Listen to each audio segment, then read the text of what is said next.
आता विषय काय असतोय माहिती आहे का ह्या चिटकुळांचा? ही चिटकुळ भेटते ते राजापूर किंवा लांजा, उदगिरी त्या साईडला कोकणात जो 140 किलोमीटरचा जो डोंगराळ टप्पा आहे का नाही, ही तिकडं ती मिळते रे बघा. आता ही म्हणजे कशी असते ते माहिती आहे का?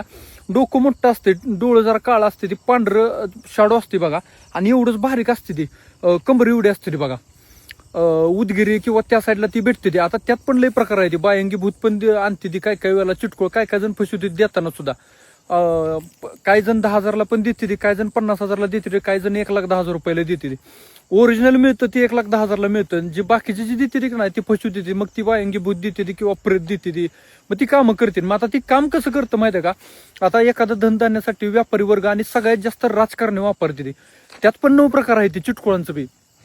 म्हणजे कोण इज्जतीसाठी आणतं, कोण सुंदरतेसाठी आणतं, कोण व्यवस्थित राहावं यासाठी. आता काय काय जण बघा गावत नाही ती कशातच, एवढी राजकारणी मोठी आहे ती, पण कुठल्या कागदपत्र किंवा कशात गावत नाही ती, ही त्याच्यासाठी वेगळं आणते ती, इज्जतीसाठी वेगळी आणते ती.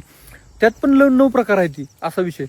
मग आता काय काय आता हल्ली काय झाले, काही शेतकरी सुद्धा वापरते. म्हणजे आता काय कायची द्राक्ष बागा वगैरे असते का नाही बघा, किंवा कुठलं पण पीक असू दे, सगळ्या जगाचं फेल जाईल पण त्यांचं फेल जाणार नाही. सगळ्या जगाला 20 रुपये दर असला, त्यांना पण 20 रुपये दर लागेल, पण त्यांना सगळ्या जगापेक्षा का नाही माल सगळ्यात जास्त टॉपचा निघणार. आणि आता एखाद्या वेळेला मला पण असं काय काय अनुभव आलं, त्यांच्या रानात आपण पाऊल टाकलं का नाही, त्या मालकाला लगेच कळतं बघा, तो मालक तिथं हजर असतो पहिल्यांदा. म्हणजे असं लय अनुभव आहे ते. महत्वाचं म्हणजे काय, ह्या आहेत त्या सगळ्या तामसिक गोष्टी. ही तामसिक प्रेत असू देत किंवा चिटकुळ, ही जी निर्माण करते ना, ही सगळं तामसिक आलं. ह्यांचा वापर शक्यतो करूच नये आणि करूच नका. मी तर हात जोडून सांगतो की बाबा त्यासने आणून भरभराटी ही अजिबात करू नका. शेवटी विषय काय असतो, आता तुम्हाला धन दौलत वगैरे सगळं दिल, पण नंतर काय, पुढल्या पिढीचं आपण 1,10,000 साठी पुढल्या पिढीचं सगळं नुकसान करतो आपल्या. पण कशाला त्यांच्या नादीच नाही ना लागायचं, काय गरज मी म्हणतोय. काय हा येईल ती कष्टाने येईल तेवढं येईल खायचं, त्यांच्या कशाला नाद लागायचं, असं माझं वैयक्तिक मत आहे बरं का. आणि ती काय करते चिटकुळ किंवा ती काम काय करते, ती त्या मालकाला कष्ट करायला होतं.